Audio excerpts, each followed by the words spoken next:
أعوذ بالله من الشيطان الرجيم. بسم الله الرحمن الرحيم. ويسألونك ماذا ينفقون قل العفو كذلك يبين الله لكم الآيات لعلكم تتفكرون في الدنيا والآخرة.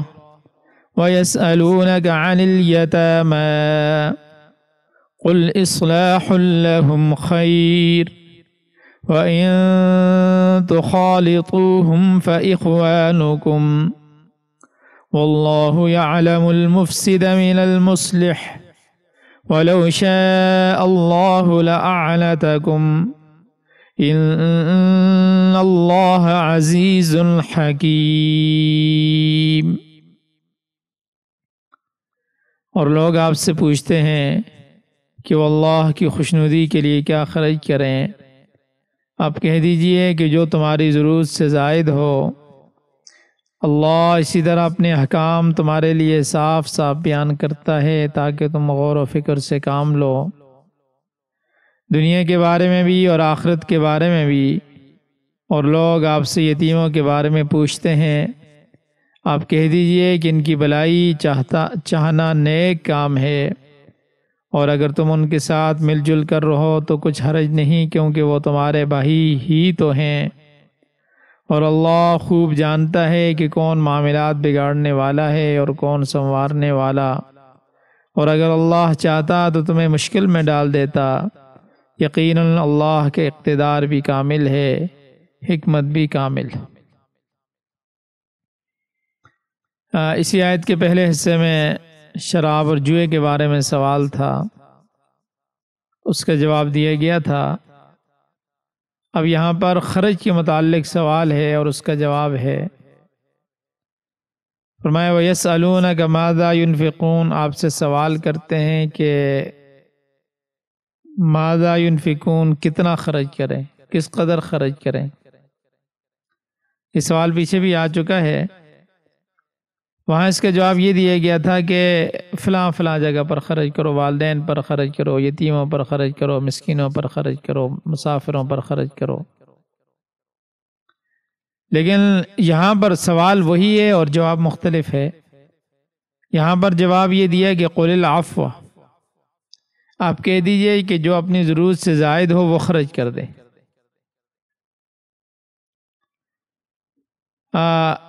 گویا کہ یہاں پر سوال جو ہے، سوال کا تعلق جو ہے وہ خرچ کی مقدار سے ہے کہ کتنا خرچ کرنا چاہیے۔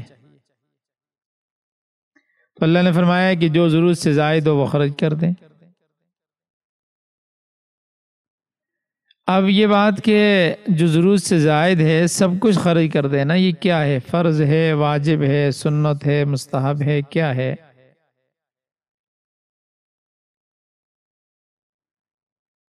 تو سیدھی سی بات یہ ہے کہ یہ خرچ جس مد کے لیے کیا جائے گا اسی میں شمار ہوگا۔ مثلا اگر زکوٰۃ ادا کی گئی تو اس مد کا خرچ فرض ہوگا، اگر صدقہ فطر ادا کیا گیا ہے یا کسی اور واجب پر خرچ کیا گیا ہے تو واجب شمار ہوگا۔ اسی طرح نفلی کاموں کے خرچ جو ہے وہ نفل شمار ہوگا، اور اگر کسی مباح کام میں خرچ کیا گیا ہے تو ایسا خرچ بھی مباح ہوگا۔ اگر محض ثواب کی نیت ہے تو خرچ کرنے والے کو ثواب ملے گا، برخلاف اس کے اگر کسی نے گناہ والے کام پر خرچ کر دیا تو ایسا خرچ حرام شمار ہوگا۔ اگر کسی مباح کام پر خرچ کیا مگر ثواب کی نیت نہیں کی تو ایسا خرچ جائز ہوگا لیکن اس پر ثواب نہیں ملے گا۔ اور دوسری بات یہ ہے کہ اس آیت میں چونکہ یہ فرمایا کہ جو بھی ضرورت سے زائد چیز ہو اس کو خرچ کر دو۔ اس سے یہ بات بھی معلوم ہوتی ہے کہ یہ فرض واجب کے متعلق نہیں ہے، کیونکہ جو فرض واجب ہیں مثلا زکوٰۃ وغیرہ کی مقدار مقرر ہے، مگر یہاں تو ہر زائد چیز کے خرچ کرنے کا حکم ہے، تو اس سے مراد صدقہ، خیرات اور دیگر نفلی اخراجات ہیں۔ بہرحال اس آیت سے ایک بات یہ معلوم ہوئی کہ اپنی ضرورت کو مقدم رکھتے ہوئے اس سے زائد مال کو خرچ کرو۔ اگر خود اپنے لیے، اپنے بال بچوں کی جائز ضروریات موجود ہیں اور ان ضروریات کو پورا کرنے کے بعد کچھ نہیں بچتا تو مت خرچ کرو، پہلے اپنی ضروریات کو پورا کرو، اپنی ضروریات کو پس پش ڈال کر حق تلفی نہ کرو۔ یعنی ایسا نہیں ہے کہ جو تھا وہ خرچ کر دیا اور بیوی بچوں کی ضروریات پوری نہیں ہو رہی اور پھر جو ہے وہ دوسروں کی طرف نگاہ ہے، نہیں۔ ہاں، صدیق اکبر رضی اللہ تعالیٰ عنہ، جن میں صبر کا مادہ بدرجہ اتم موجود ہے، جن کا ایمان کامل درجے کا ہے، ایسے شخص اللہ کی راہ میں سب کچھ قربان کر سکتے ہیں۔ سیدنا صدیق اکبر رضی اللہ تعالیٰ عنہ نے غزوہ تبوک کے موقع پر سب کچھ اللہ کے راستے میں دے دیا۔ پوچھا صدیق گھر میں کیا چھوڑ کر آئے ہو؟ عرض کی یا رسول اللہ گھر میں اللہ اور اللہ کے رسول کا نام چھوڑ کر آیا۔ اللہ کے رسول اس پر خوش ہوئے، اللہ خوش ہوئے، اللہ کی طرف سے سلام آئے، اللہ کی طرف سے سلام آئے اس پر۔ لیکن ایک اور واقعہ آتا ہے کہ ایک صحابی جو تھے وہ ایک سونے کی ڈلی لے کر آئے نبی کریم صلی اللہ علیہ وسلم کی خدمت میں اور دینے لگے، اور ساتھ یہ عرض کی کہ یا رسول اللہ بس میرے پاس یہی ہے، اس کے علاوہ کچھ بھی نہیں ہے۔ آپ نے واپس کر دیا، دوبارہ لے کر آئے۔ جب تیسری مرتبہ لے کر آئے تو وہی ڈلی صحابی، دوسرے صحابی فرماتے ہیں کہ اتنے زور سے آپ صلی اللہ علیہ وسلم نے اس کی طرف واپس پھینکی کہ اگر اسے لگ جاتی تو اس کو زخمی کر دیتی، اور فرمایا جس کا مفہوم یہ ہے کہ اپنا سب کچھ خرچ کرنے کے بعد پھر بھیک مانگتے ہو، یعنی جب ایمان اس درجے کا نہ ہو، سیدنا صدیق اکبر رضی اللہ تعالیٰ عنہ کے درجے کا نہ ہو، تو پھر حکم یہ ہے کہ پہلے اپنی، اپنے گھر والوں کی، اپنے بچوں کی، اپنے بیوی بچوں کی ضروریات کو پورا کرو، وہ انسان کے ذمہ فرض ہیں، ضروری ہے۔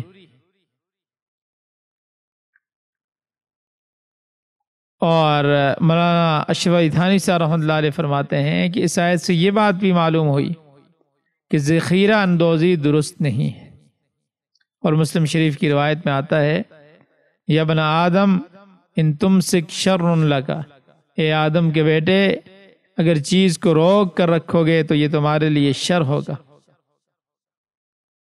اور اگر زائد حصے کو خرچ کر دو گے تو یہ تمہارے لیے بہتر ہوگا۔ اور فرمایا کہ وَلَا تُلَامُ عَلَىٰ کفاف، اور اگر عام اور خرچ برابر ہیں تو پھر زائد نہ خرچ کرنے پر، یعنی اتنی آمدنی ہو رہی ہے جتنی پہ گزارا ہو رہا ہے، تو پھر اگر کوئی آدمی خرچ نہیں کرتا تو اس پر کوئی ملامت نہیں ہے۔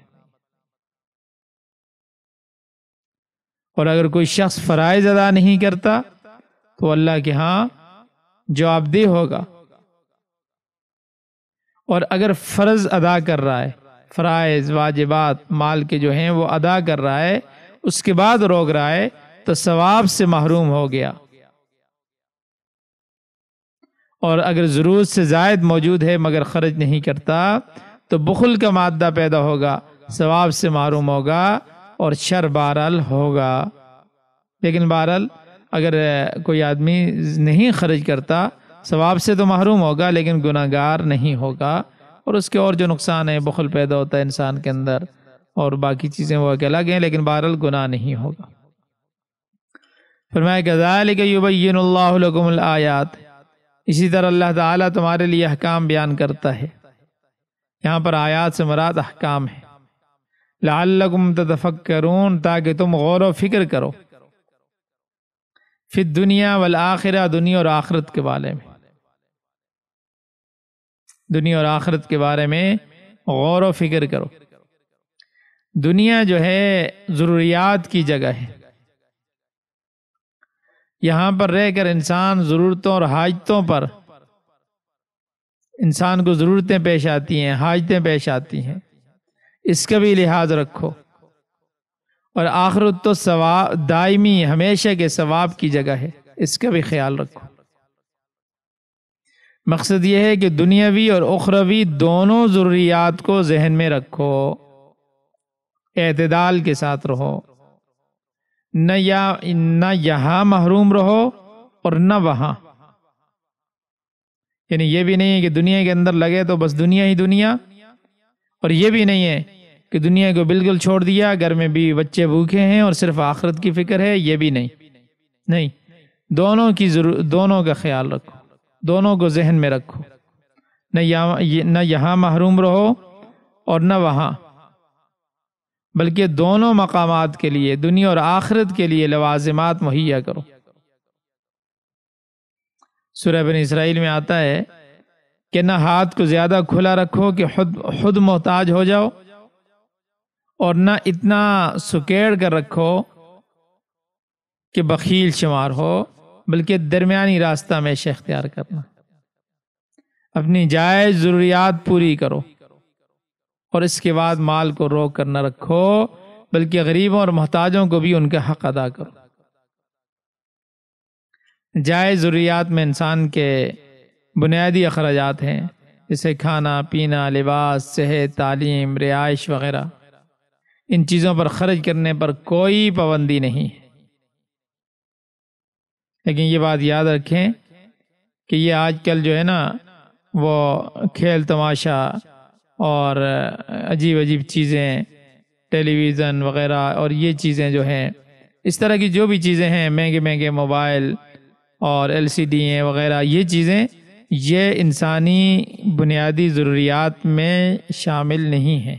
لوگ ان کو بھی جو ہے نا اپنی آج کل بنیادی ضروریات کھانے پینے کی طرح ضروری سمجھتے ہیں۔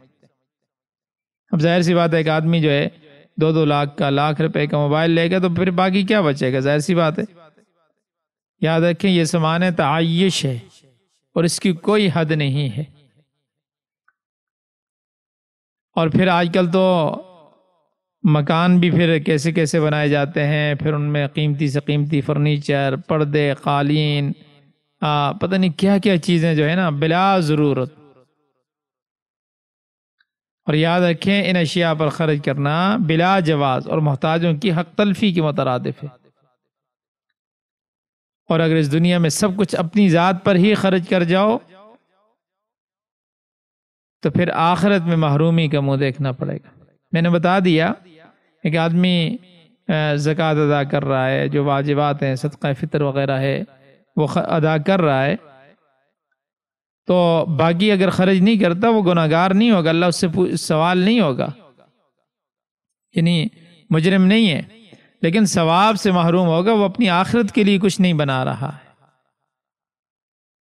اور اگر اللہ نے کسی کو دیا ہے اتنا کہ وہ اپنے گھر بھی اچھا بنا رہا ہے، گاڑی بھی ہے، سب کچھ ہے، لیکن اللہ کے راستے میں بھی خوب کھول کر دے رہا ہے، تو انشاءاللہ وہ دنیا میں بھی اور آخرت میں بھی دونوں میں فائدہ اٹھا رہا ہے۔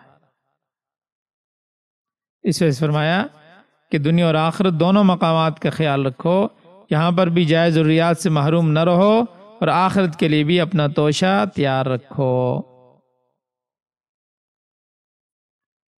اب آگے جو ہے ایک تیسرا سوال جو ہے یتیموں کے متعلق، فرمایا وَيَسْأَلُونَكَ عَنِ الْيَتَامَى، اور یہ لوگ آپ سے یتیموں کے متعلق سوال کرتے ہیں۔ اصل میں یتیموں کے مال کی حفاظت کے متعلق قرآن پاک کی بہت سی آیات نازل ہوئی، چونکہ عربوں کے ہاں عرب کے لوگ جو ہے عام طور پر یتیموں کا مال غصب کر جاتے تھے، اور ان کے متولی بن کر ان کا مال اپنے مال کے ساتھ ملا لیتے تھے، اور پھر ہیلے بہانے سے ان کا مال ناجائز طور پر ہضم کر جاتے تھے۔ اللہ تعالی نے تاکیداً کئی ایک احکام نازل فرمائے ہیں۔ اس نے فرمایا وَلَا تَقْرَبُوا مَالَ الْيَتِيمِ إِلَّا بِالَّتِي هِيَ أَحْسَنُ، یعنی سوائے اچھے طریقے کے یتیم کے مال کے قریب نہ جاؤ۔ اسی طرح ایک جگہ فرمایا کہ ان الذین یأکلون اموال الیتامی ظلما انما یأکلون فی بطونہم نارا، یعنی جو لوگ ظلم کے ذریعے یتیموں کا مال کھاتے ہیں دراصل وہ اپنے پیٹوں میں آگ کھاتے ہیں۔ تو اب جب یہ آیات نازل ہوئی تو صحابہ کرام رضوان اللہ علیہم اجمعین یتیموں کے مال کے متعلق بڑے محتاط ہو گئے، چنانچہ انہوں نے ان کی آمدنی اور خرچ اپنے سے بالکل علیحدہ کر دیا۔ مقصد یہ تھا کہ ملا کر کھانے پینے سے کہیں یتیم کے مال کا کوئی لقمہ غلطی سے بھی ہمارے پیٹ میں نہ چلا جائے کہ جس کی وجہ سے پھر ہم جوابدہ ہوں۔ تو ظاہر سی بات ہے ایسا کرنے میں بڑی دقت پیش آتی تھی۔ اب یتیم کے لیے علیحدہ کھانا بن رہا ہے، یتیم بیچارہ کتنا سا کھاتا، اپنے لیے علیحدہ بن رہا ہے، تو اس وجہ سے بعض اوقات یتیم کا مال ضائع ہو جاتا تھا۔ اب ظاہر سی بات ہے یتیم کے لیے سالن روٹی علیحدہ پکائی گئی، اس نے پورا کھانا نہیں کھایا، وہ بچ گیا،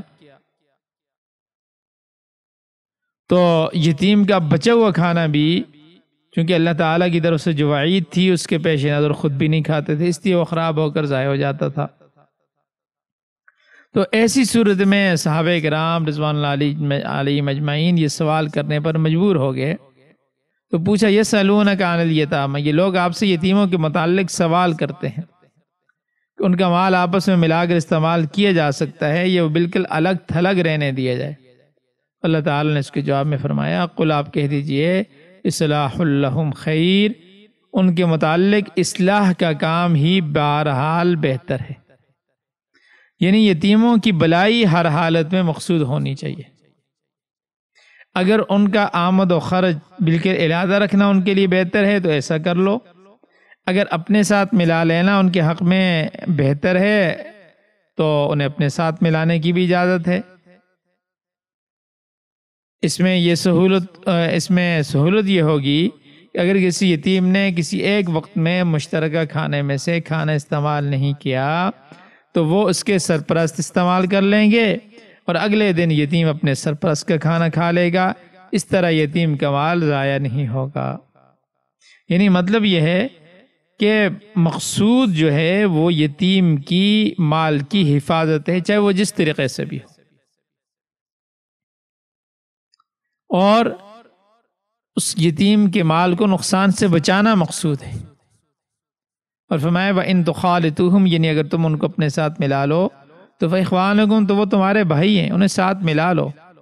یہاں پر بھائی سے مراد دینی بھائی ہیں، یہ دینی بھائیوں کی اولاد ہے، لہٰذا ان سے دینی بھائیوں کا سلوک ہونا چاہیے۔ اور اگر ایسی صورت پیش آ جائے کہ یتیم تمہارا دینی بھائی نہیں ہے، کسی غیر مسلم کا بیٹا ہے، تو اس صورت میں بھی اس آیت کی روح سے اس کے ساتھ وہی معاملہ کرنا ہوگا جو اس کے حق میں بہتر ہے، اور اس کے ساتھ وہی سلوک ہوگا جو ایک مسلمان کے ساتھ ہوتا ہے۔ اور فرمایا کہ یتیموں کی ہر حالت میں خیر خواہی چاہو، اور اس مقصد کے حصول کے لیے انہیں الگ رکھو یا ساتھ ملا لو، یہ تم پر منحصر ہے۔ یعنی تم بہتر دیکھو کہ ان میں یتیموں کا فائدہ کس صورت میں ہے، وہ کام کرو۔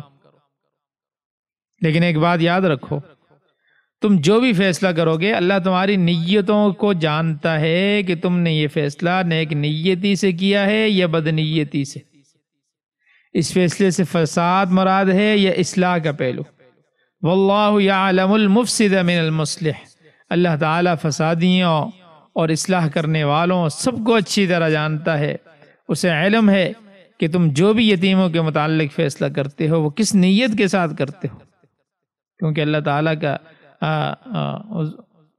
وہ فرمایا نا، آپ علیہ السلام کا فرمان ہے کہ مولا کریم انک تعلم خائنۃ الاعین وما تخفی الصدور، تو آنکھوں کی خیانت کو بھی جانتا ہے اور دلوں کے پوشیدہ رازوں سے بھی واقف ہے۔ تو جو کوئی یتیموں کے متعلق بری نیت سے معاملہ کرے گا اللہ تعالیٰ سے مخفی نہیں ہے، ایسا شخص اللہ کے عذاب سے نہیں بچ سکتا۔ اور فرمایا کہ یہ حکم تمہاری آسانی کے لیے ہے کہ چاہو تو الگ رکھو یا چاہو تو ساتھ ملا لو۔